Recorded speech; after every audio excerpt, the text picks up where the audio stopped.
जय शनिदेव, जय श्री राम भाइयों। आज का जो हमारा विषय है पितृदोष लगाने वाला गुप्तधन, इसके बारे में आज हम चर्चा करने वाले हैं, विश्लेषण करने वाले हैं। अगर आपने चैनल को सब्सक्राइब नहीं किया तो सबसे पहले चैनल को सब्सक्राइब करिए, लाइक करिए, शेयर करिए। भाइयों देखिए, वीडियो को पूरा सुनना है, ध्यान से सुनना है, तभी आप ये बातों को समझ पाओगे। जो चैनल का संदेश है भाई, कानून के खिलाफ, धर्म के खिलाफ कोई भी काम मत करिए। तो देखिए, पितृदोष लगाने वाला गुप्तधन या गुप्तधन की शक्ति, ये जो आज का जो हमारा विषय है, पहले तो आपको ये समझना पड़ेगा जो पितृदोष होता है, जो पितृ होते हैं हमारे सनातन हिंदू धर्म में, उनका क्या महत्व है, उनका क्या रोल है। ठीक है, तो जो पितृ देवता होते हैं उनको साल में 2 बार हम भोजन भी देते हैं। जो पितरों को हमारे सनातन हिंदू धर्म में पितरों को देवता भी माना गया है, और पितरों से ही हमारा वंश आगे बढ़ता है, पितरों से ही घर में सुख शांति रहती है। जो हमारा जो संसार है, जो परिवार होता है, वो पितरों से ही हरा भरा खुशहाल रहता है। तो ये पितरों का हमारे सनातन हिंदू धर्म में बहुत ही महत्व है। अगर पितरों का हमारे ऊपर कर्जा है या फिर पितृदोष है, तो जो ब्राह्मण लोग होते हैं उनकी विधि करते हैं पितृदोष की, तो उसमें बड़ा बड़ा खर्चा किया जाता है। फिर भी पितृदोष की विधि करने के बाद भी पितृदोष खत्म नहीं होता। जो लोग हैं उनकी परेशानियाँ वो चालू रहती है। तो उसका कारण क्या होता है? उसका कारण भाई यही होता है कि जो गुप्तधन की शक्ति है वो पितृदोष लगा देती है। भले ही मान लीजिए भाई आपके कुंडली में, अभी बहुत से लोग मुझे बोलते हैं कि गुरुजी हमने पितृदोष की शांति भी करवाई और हमने हमारे माता पिता का अच्छी तरह से देखभाल भी किया था, हमारे पिता ने भी, जो हमारे दादा थे, उनकी अच्छी तरह से देखभाल की थी, फिर भी कुंडली में बच्चों के पितृदोष आ गए। ये कैसे आ गया?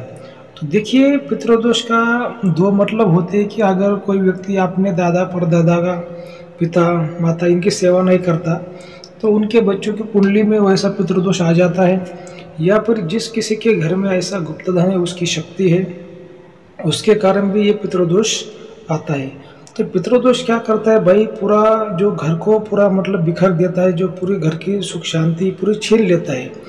अगर किसी के कुंडली में पितृदोष है तो उनको संतान भी नहीं होती, संतान की प्राप्ति भी नहीं होती, और संतान होने में देरी भी हो सकती है। पितृदोष का जो हमारे सनातन हिंदू धर्म में बहुत ही महत्व होता है, और जब तक पितरों की जब शांति आपको नहीं मिलती तब तक आप जीवन में कभी भी आगे नहीं बढ़ सकते। तो इसी वजह से बड़े बड़े जो लोग होते हैं लाखों रुपए खर्च करते हैं और पितृदोष की शांति करवाते हैं। लेकिन जो पितृदोष होता है 2 तरह का होता है। जैसे मैंने आपको बताया कि जो ऊपर के जो कुछ पितर हमारे जब वो नाराज रहते हैं, उनका जो दोष पैदा होता है वो अलग होता है, और जो जमीन के अंदर की जो शक्तियाँ होती है उसका जो दोष बनता है वो अलग रहता है। ये बात को आपको समझना है भाइयों। गुप्तधन की शक्ति का जो पितृदोष है उसको कैसे पहचाने, ये भी मैं आपको जानकारी देने वाला हूँ। तो मान लीजिए कि भाई आपको पूरी जानकारी है, आप बहुत ही सात्विक व्यक्ति है, अपने दादा परदादा, जो आपका खानदान है, आपके माता पिता, इनकी आपने सेवा की है, और फिर भी आपके बच्चों की कुंडली में पितृदोष आ गया, तो समझ लेने का कि जो आपने घर में निगेटिव शक्ति है, गुप्तधन की शक्ति है, उसके कारण ही आपने को ये पितृदोष आ गया।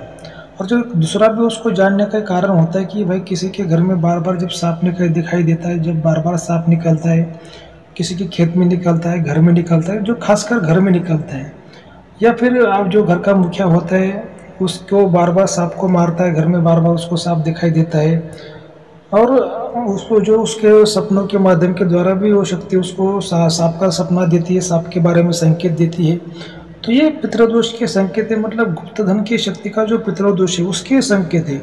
तो देखिए, जो ब्रह्मांड में 2 विद्या ब्रह्मांड को चलाती है, जैसे देवता शक्ति, दैत्य शक्ति, तो 2 विद्या भी ब्रह्मांड में मौजूद है, एक नारायणी विद्या और इंद्रजाल विद्या। जो नारायणी विद्या से जो पितृदोष जो दूर करते हैं ब्राह्मण लोग दूर करते हैं, और जो इंद्रजाल विद्या से जो पितृदोष जो दूर करते हैं वो तांत्रिक लोग करते हैं। तो पितृदोष दूर करने के लिए इंद्रजाल विद्या में कुछ यंत्र होते हैं। जिस किसी घर में पितृदोष है, जिस किसी खानदान में पितृदोष है, तो उस घर में वो यंत्र हम देते हैं, तो वो यंत्र वहाँ पर गाड़ने के बाद पितृदोष है, गुप्तधन की शक्ति की वजह से जो पैदा हुआ है वो चला जाता है, वो कम हो जाता है। तो ये बात को आपको समझना है कि पहले तो आपको जानना है कि भाई पितृदोष है क्या नहीं। अगर है तो कौन सी विद्या का है, जैसे धन की शक्ति की है, या फिर ग्रहों का है, या फिर आपने अपने दादा परदादा इनकी सेवा नहीं की है, तो ये पितृदोष ये कैसा है आपको पहले जानना है। उसके बाद में जो उपाय मैंने आपको बताया, अगर मान लीजिए कि भाई कोई नारायणी विद्या का है तो फिर नारायणी विद्या से आप उसका हल निकाल सकते हैं। जैसे धन की शक्ति का है तो फिर इंद्रजाल विद्या से हम उसका आप हल निकाल सकते हैं। देखिए भाइयों, ये सभी बातों को समझने के लिए आपको गुरु की राय होना बहुत ही आवश्यक है, गुरु करना बहुत ही आवश्यक है, गुरु के सानिध्य में रहना बहुत ही आवश्यक है। और कोई भी अगर आप जानकारी चाहते हैं तो आपको जो स्क्रीन पर नंबर दिखाई दे रहा है उस पर आप हमें व्हाट्सएप या फिर कॉल भी कर सकते हैं, लेकिन जो चैनल की फीस है वो लागू रहेगी। ठीक है, तो देखिए कि ये जो जो अब पितृदोष होता है भाइयों, इसका हल निकालना बहुत ही ज़रूरी होता है। जब तक पितृदोष का शांति नहीं होती, जो अपने पितर होते जब तक वो खुश नहीं रहते, उनका आशीर्वाद जब तक आपको नहीं मिलता, तो आप कभी भी जीवन में खुश नहीं रह सकते। भले कितना पैसा हो व्यक्ति के पास में, कितना ही बड़ा घर हो, लेकिन पितृदोष क्या करता है कि उसकी सुख शांति पूरी छीन लेता है। तो इसी वजह से भाई लोग क्या करते हैं, लाखों रुपए खर्च करके पितृदोष की शांति करवाते हैं। लेकिन मैंने कहा है कि ऐसा अगर धन की शक्ति का पितृदोष है तो धन की शक्ति क्या करती है, पितरों को पूरा ब्लॉक कर देती है, पूरा पितरों को जैसे मान लीजिए कि बांध देती है। तो उसके कारण पितर जो होते हैं नाराज हो जाते हैं, और जो आशीर्वाद देना चाहिए, जो शुभ फल देना चाहिए, जो घर के जो उनके वंशज रहते हैं उनको दे नहीं पाते। तो ये पितृदोष जो होता है कि ये धन की शक्ति के कारण ऐसा होता है, और उसके जो क्या परिणाम होते हैं, उसके क्या बुरे परिणाम होते हैं, मैंने आपको इस वीडियो में जानकारी दी है। अगर आपको कोई सवाल है तो जो स्क्रीन पर आपको नंबर दिखाई दे रहा है उस पर आप हमें संपर्क कर सकते हैं। चैनल की फीस जो है वो लागू रहेगी। तो ठीक है, अगर आपको ये वीडियो अच्छा लगा हो तो अपने चैनल को सब्सक्राइब करिए, लाइक करिए, शेयर करिए। जय शनिदेव, जय श्री राम।